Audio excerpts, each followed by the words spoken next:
الحمد للہ الذی لا یبلغ مدحتہ القائلون ولا یحصی نعماہ العادون ولا یؤدی حقہ المجتہدون فطر الخلائق بقدرت نشر الریاح برحمتہ الصلاۃ والسلام علی اشرف الانبیاء والمرسلین خاتم النبیین رحمۃ للعالمین ابی القاسم محمد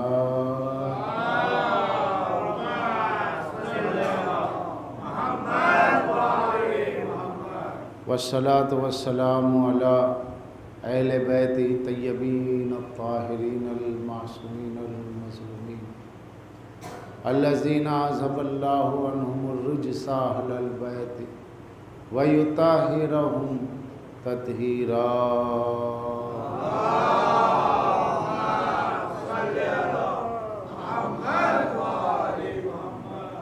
ولعنۃ اللہ علی اعداء مجمعین من الان الی قیام یوم الدین۔ قال اللہ تعالی فی القرآن بسم اللہ الرحمن الرحیم قل لا اسألکم علیہ اجرا الا المودۃ فی القربى صلوات۔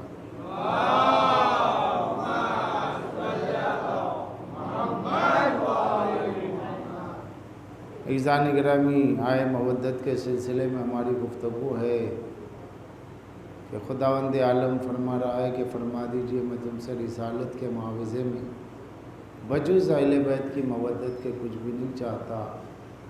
تو مودت کو اللہ نے بنیاد بنائی تمام اعمال کی۔ اگر یہ مودت ہے تو نماز، روزہ، حج و زکوٰۃ قبول ہے، اور اگر یہ مودت نہیں ہے تو اللہ کسی عمل کو قبول کرنے والا نہیں ہے۔ اور مودت اہل بیت سے رکھنے میں ہمارا فائدہ ہے، اہل بیت کا کوئی فائدہ نہیں، اس امت کا فائدہ ہے۔ حالت نزا میں ان کی محبت کام آئے گی، قبر میں ان کی محبت کام آئے گی، حشر میں، برزخ میں، کوثر پہ، میزان پہ، ہر جگہ ان کی محبت کام آئے گی، اور کسی کی نہیں آئے گی، نہ ماں کی نہ باپ کی۔ وہ محبتیں قبر میں آنے والی نہیں ہے، ماں نزا میں آنے والی نہیں ہے، محشر میں کوثر پہ پیاس بجھانے والی نہیں ہے، وہ رشتے دنیا تک، اور ولایت کے رشتے صبح قیامت سے کب تک؟ داخل جنت ہونے تک۔ تو مودت کا رشتہ ماں سے افضل ہے، باپ سے افضل ہے۔ یہی وجہ ہے کہ کربلا میں انسان نے اپنی جان، مال اور اپنی اولاد کو بھی لٹایا اہل بیت پر، مودت کا مظاہرہ کیا۔ مودت کیا ہے دنیا کو بتایا، دنیا کو دکھایا، دنیا کو سمجھایا۔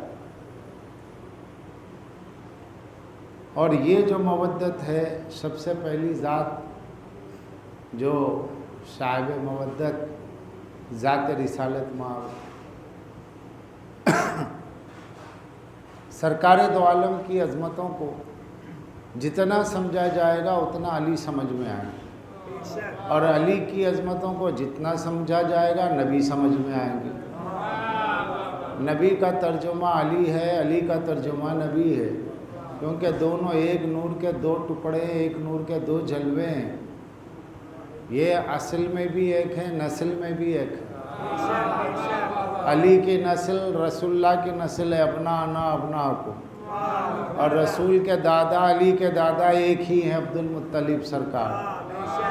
تو اصل بھی ایک ہے، نسل بھی ایک ہے، نور بھی ایک ہے، عصمت بھی ایک ہے، گھرانہ بھی ایک ہے، خاندان ایک ہے، گھر ایک ہے، سب کچھ ایک ہے، اور دو ایک ہو کر اکتا کی دلیل ہے۔ یہ دو ہیں اور دو ہوتے ہوئے ایک ہیں۔ کیوں؟ لہموں کا لہمی، دموں کا دمی، تیرا خون میرا خون، تیرا گوشت میرا گوشت، اور علمنا واحد و فضلنا واحد و نورنا واحد۔ ہمارا علم ایک ہے، ہماری فضیلت ایک ہے، ہماری نورانیت ایک ہے۔ تو دو ہوتے ہوئے ایک کہہ رہے، علمنا، ہم 12 ایک ہیں، جمع میں علم ہونا جمع متکلم کے ساتھ، یعنی ہم 12 مگر علم ایک ہے، 12 ہے، نور ایک ہے، 12 ایک ہے، لیکن گھر ایک ہے، گھرانہ ایک ہے، تو یہ 14 ہو کے بھی ایک ہے، یہ 12 ہو کے بھی ایک ہے، اب 12 ہو کر ایک ہو کر پھر ایک کی اس کی دلیل بنے، یعنی پتہ یہ چلا 12 کی مودت ایک تک پہنچاتی ہے۔ للہ الواحد القہار قل واللہ احد، اللہ اکتا ہے اور ایک، تو اس تک پہنچنے کے لیے جو سبیل ہے وہ مودت، اس تک پہنچنے کے لیے جو راستہ ہے وہ مودت، اور اگر یہ ہے تو سب ہے، یہ نہیں تو کچھ بھی نہیں۔ اس لیے ہم لوگ زیارت جامعہ میں پڑھتے ہیں السلام علیکم یا اہل البیت من احبکم فقد احب اللہ ومن جہلکم فقد جہل اللہ، اے اہل بیت جس نے تم سے محبت کی اس نے اللہ سے محبت کی، اور جو تم سے جاہل رہا وہ اللہ سے جاہل رہا، جو تمہارا عارف ہوا وہ اللہ کا عارف ہوا، من عرفکم فقد عرف اللہ ومن جہلکم فقد جہل اللہ۔ تو جاہل کون ہے؟ ایک جاہل وہ ہے جو کچھ پڑھا ہی نہیں، ایک جاہل وہ ہے سب کچھ پڑھ کے جاہل رہا، عالم ہونے کی سند ہے مگر جاہل ہے، فاضل ہونے کی ڈگری ہے مگر جاہل ہے، علم حدیث پڑھا مگر جاہل ہے، علم تفسیر پڑھا مگر جاہل ہے۔ جاہل کیوں ہے؟ اہل بیت کو نہیں جانا، اہل بیت کو نہ جانے گا تو عالم کی ڈگری رکھ کے بھی جاہل ہوگا، فاضل کی ڈگری رکھ کے بھی جاہل ہوگا، کیونکہ یہاں سند کا اعتبار نہیں ہے، یہاں مودت کا اعتبار ہے۔ اگر مودت ہے تو ٹھیک ہے، نہیں ہے تو وقت کا سب سے بڑا جاہل ہے۔ تو جاہل اور عالم کو پہچاننے کے لیے مودت دلیل ہے، اگر بیچ میں مودت اہل بیت ہے تو اس کا علم ٹھیک ہے، مودت نہیں ہے تو کچھ جانتا ہی نہیں ہے، قرآن پڑھ رہا ہے آیت تطہیر کو نہیں پہچانتا، سورہ دہر پڑھ رہا ہے اہل بیت کی سخاوت کو نہیں جانتا، آیت انعام پڑھ رہا ہے علی کی ولایت کو نہیں جانتا، آیت تطہیر پڑھ رہا ہے اہل بیت کی عصمت کو نہیں جانتا۔ تو پڑھ کر سمجھنا ہے، سمجھ کر پڑھنا ہے۔ قرآن پڑھو اہل بیت کی محبت میں، قرآن پڑھو اہل بیت کی محبت میں تو سمجھ میں آئے گا، ورنہ کیا سمجھ میں آئے گا قرآن؟ قرآن کو سمجھنے کے لیے نور کی ضرورت ہے، اہل بیت نور ہے، ان کی مودت نور ہے، اندھیرے میں کتاب نہیں پڑھی جاتی، اجالے میں پڑھی جاتی ہے، اور اہل بیت کی محبت کی مودت کی نورانیت میں قرآن پڑھو تو ایک ایک لفظ سمجھ میں آئے گا، ورنہ قرآن سامنے ہوگا، قرآن پڑھتے جاؤ گے، قرآن پڑھنے والے پہ لعنت کرتا چلا جائے گا، کیونکہ علی ہے قرآن ناطق، علی ہے بولتا ہوا قرآن، جو بولتے ہوئے قرآن کو چھوڑ دے اس کو خاموش قرآن کافی نہیں ہو سکتا، کافی نہیں ہو سکتا، کیونکہ قرآن لفظ ہے، علی معنی ہے، قرآن پھول ہے، علی خوشبو ہے، قرآن اگر ڈائمنڈ ہے تو علی اس کی چمک ہے، قرآن جسم ہے تو علی اس کی روح ہے، دونوں ایک دوسرے کے لیے لازم و ملزوم ہے۔ قرآن چاند ہے تو علی چاندنی ہے، قرآن سورج ہے تو علی تابانی ہے، قرآن اور علی کا ایسا رشتہ ہے، تو قرآن پڑھنا ہو تو ان کی مودت میں پڑھو، ان کی مودت کے بغیر پڑھو گے تو کیا ہوگا؟ قرآن پڑھ کے بھی جہنم میں جائیں گے، کیونکہ آپ قرآن سمجھے ہی نہیں۔ جہنم نے کہا حل من مزید، مجھے اور چاہیے، اور لوگوں نے اللہ کا پیر جہنم میں ڈال دیا، کہ جہنم کہے گا بس اور چاہیے اور چاہیے، تو اللہ اپنا پیر دوزخ میں رکھ دے، جہنم کہے گی بس بس بس۔ تو یہ قرآن پڑھا جا رہا ہے، یہ سمجھا جا رہا ہے، اسی کے لیے رمضان میں رات رات بھر کھڑے ہوئے پڑھ رہے ہیں، سمجھ میں نہیں آتا، کیوں نہیں آتا؟ اہل بیت کے قریب آؤ، علی کے قریب آؤ تو علم ملے گا، علی سے دور جاؤ گے تو کیا ملے گا؟ کیونکہ قرآن معجزہ ہے بے شک، مگر علی معجز نما ہے۔ قرآن معجزہ ہے، علی معجز نما ہے، اور کوئی معجزہ بغیر معجز نما کے ظاہر نہیں ہوتا۔ معجز نما یعنی معجزے کو ظاہر کرنے والا، معجزہ جس سے ظاہر ہو وہ ہے معجز نما۔ حضرت موسیٰ کیا ہے؟ معجز نما۔ ان کا معجزہ کیا ہے؟ زمین پہ لکڑی ڈال دیتے تھے اپنی تو اژدہا بن جاتی ہے نا، اور جب پکڑ لیتے سانپ ہو جاتا، وہ اژدہا ہو جاتا، ورنہ لکڑی۔ آج اگر کسی کو حضرت موسیٰ کی لکڑی مل گئی عصا، اب وہ زمین پر ڈالے اژدہا بنے گا؟ ہے موسیٰ کا، یقیناً ہوگا، ملا ہوگا، مگر اس سے کہے پالنے والے یہ کیا؟ تو لکڑی جواب دے گی میں موسیٰ کے لیے بنی ہوں، جب تک دستے ماسو مس نہیں ہوگا، جب تک موسیٰ کا ہاتھ مس نہیں ہوگا میرے سے معجزہ ظاہر نہیں ہوگا۔ کیوں کہ معجزہ جس کو دیا گیا وہ موسیٰ ہے، میں ان کے لیے معجزہ ہوں، تیرے نجس ہاتھ سے میرا کیا تعلق ہے نا۔ سلیمان کی انگشتری سلیمان پیغمبر علیہ السلام پہنتے تھے، چرین پرین درین سب سنتے تھے، سب ان کی بات مانتے تھے، اور انگوٹھی جب چلے گئی کھو گئی کوئی نہیں سننے والا ہے، کیا ہو گیا وہ؟ اب وہ انگشتری کسی اور کو مل جائے آج، یا کسی کو ملے تو کیا چرین پرین درند اس کی بات سنیں گے؟ کیا جنات اس کی بات سنیں گے؟ اگر جن حاضر بھی ہو گیا تو تھپڑ مار کے چلا جائے گا کہ کیا بیٹھا ہے پہنے ہوئے، جس کی ہے اسے دے دے، ہے جس کی ہے اسے دے دے۔ یہ سلیمان کی انگشتری، سلیمان کو دے گا معجزہ ظاہر ہوگا۔ تو سلیمان کی انگشتری کیا ہے؟ معجزہ، انگوٹھی معجزہ۔ حضرت سلیمان کیا ہے؟ معجز نما، جن سے معجزہ ظاہر ہو۔ تو قرآن کیا ہے؟ معجزہ۔ علی کیا ہے؟ معجز نما۔ قرآن کے معجزے جس سے ظاہر ہوتے، قرآن کے معجزے جس سے ظاہر ہوتے۔ معجزے کی دو قسمیں، ایک ہے محسوس ہونے والا معجزہ، اس کو حسی کہتے ہیں، سینسیٹیو میریکل، اور ایک ہے عقلی معجزہ، وزڈم میریکل، علمی معجزہ، پاور آف نالج ہے نا۔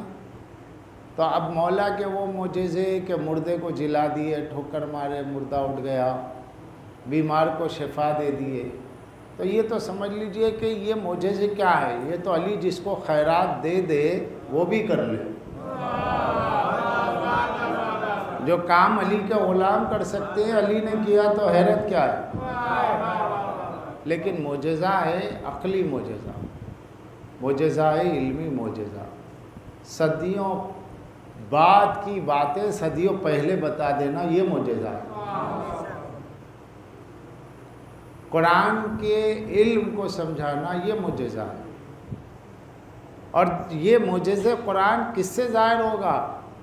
یا علی سے ہوگا، یا علی جس کو اجازت دے کہ میں تجھے اجازت دیتا ہوں وہ ظاہر کرے۔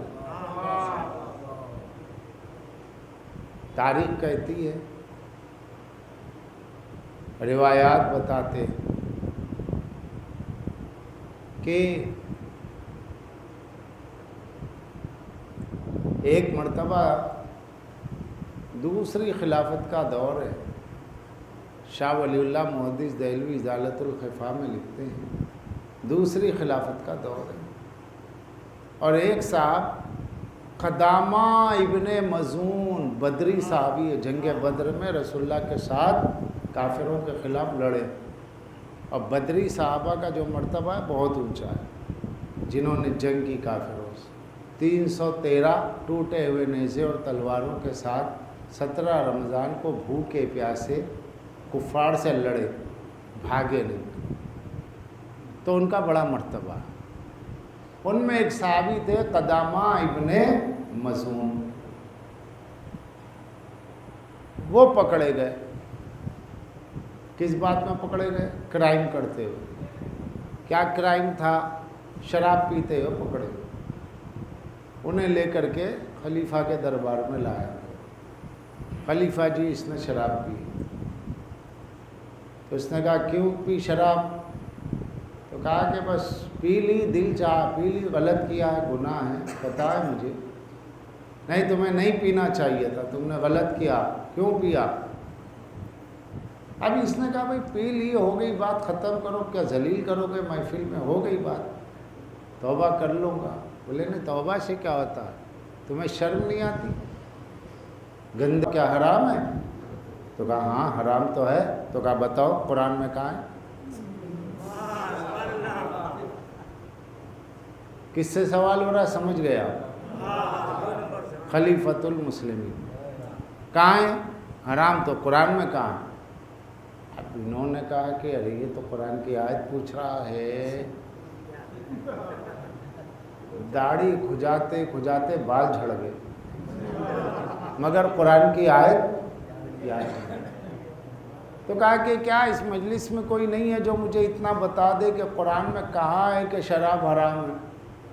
یہ وہ کہہ رہا ہے جس نے بزم رسول میں کہا تھا قرآن کافی ہے۔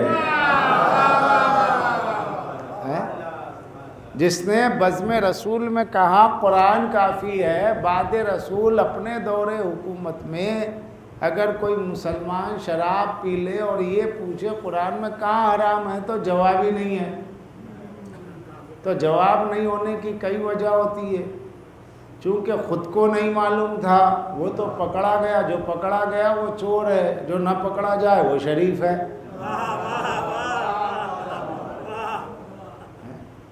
تو وہ تو پکڑا گیا۔ اب جس کو معلوم ہی نہیں ہے قرآن کی آیت کے کہاں شراب حرام ہے، تو امید تو کی جا سکتی ہے کہ کہیں ایسا تو نہیں ہے چھپ چھپ کے آپ بھی۔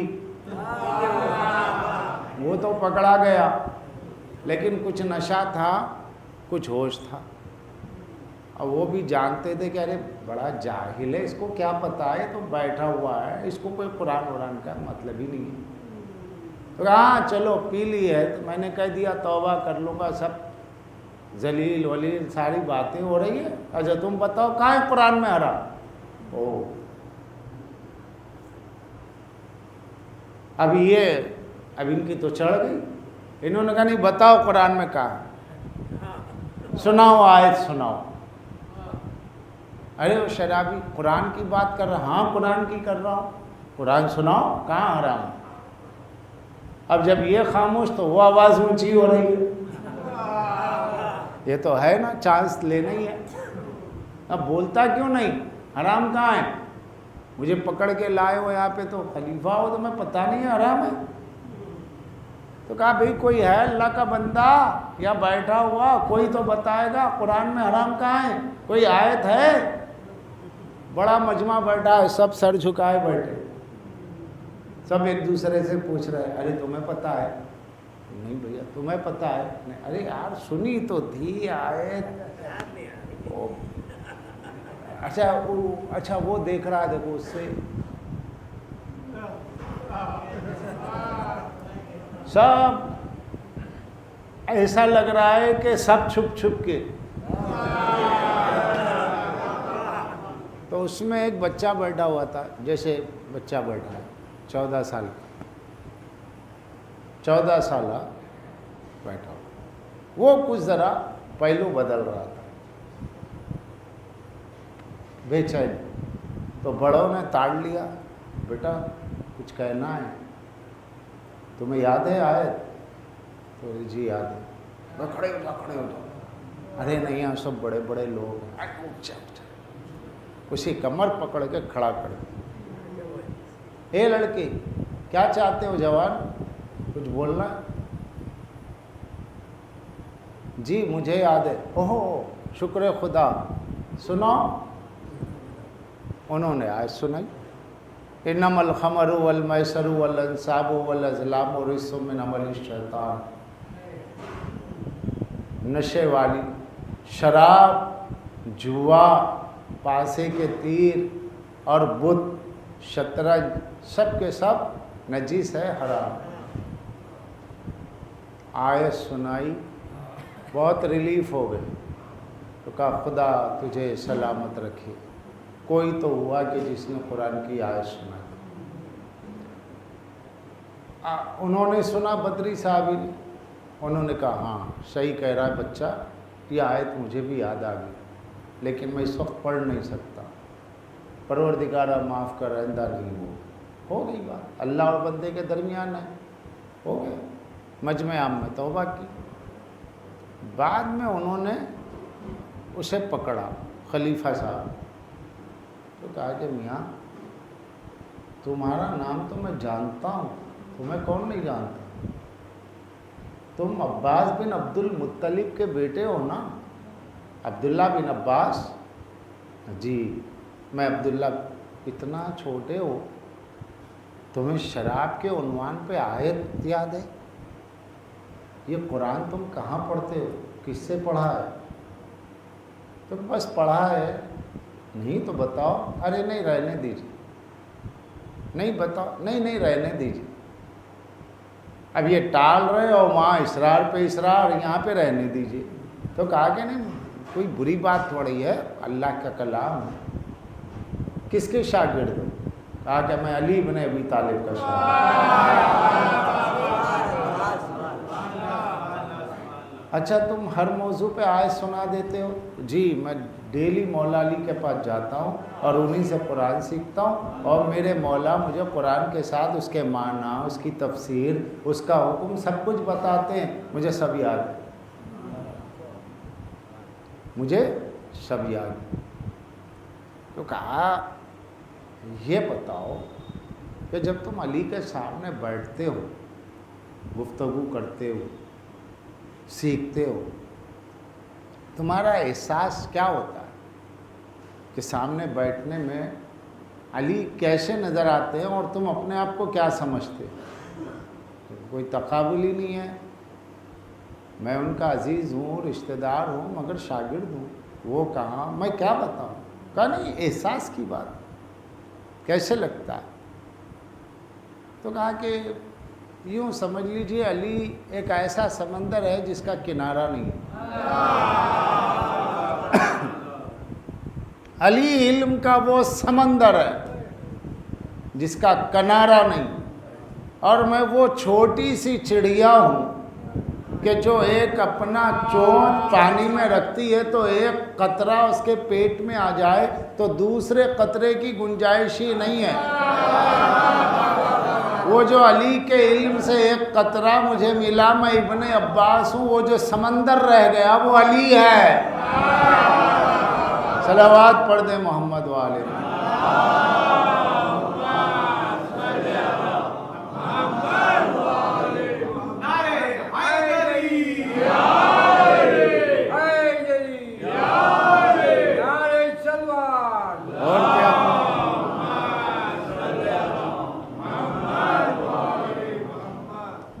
تو شراب کی آیت نہیں معلوم تھی،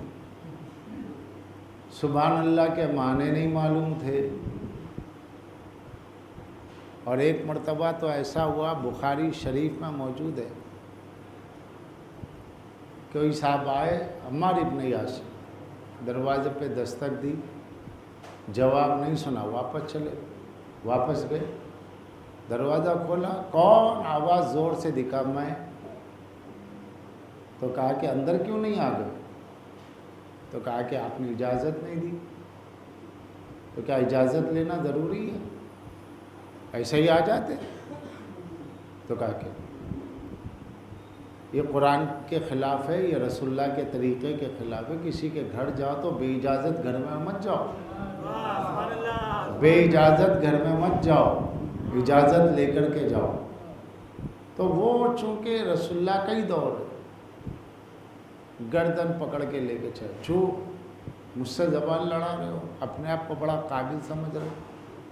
جب لے کر کے چلے، وہاں گئے تو پتہ چلا کہ قرآن کی آیت تو موجود ہے، سورہ نور میں موجود ہے کہ جب تم جاؤ تو بے اذن نہ جاؤ۔ جب یہ سنا تو کہا ہاں تم سچے ہو،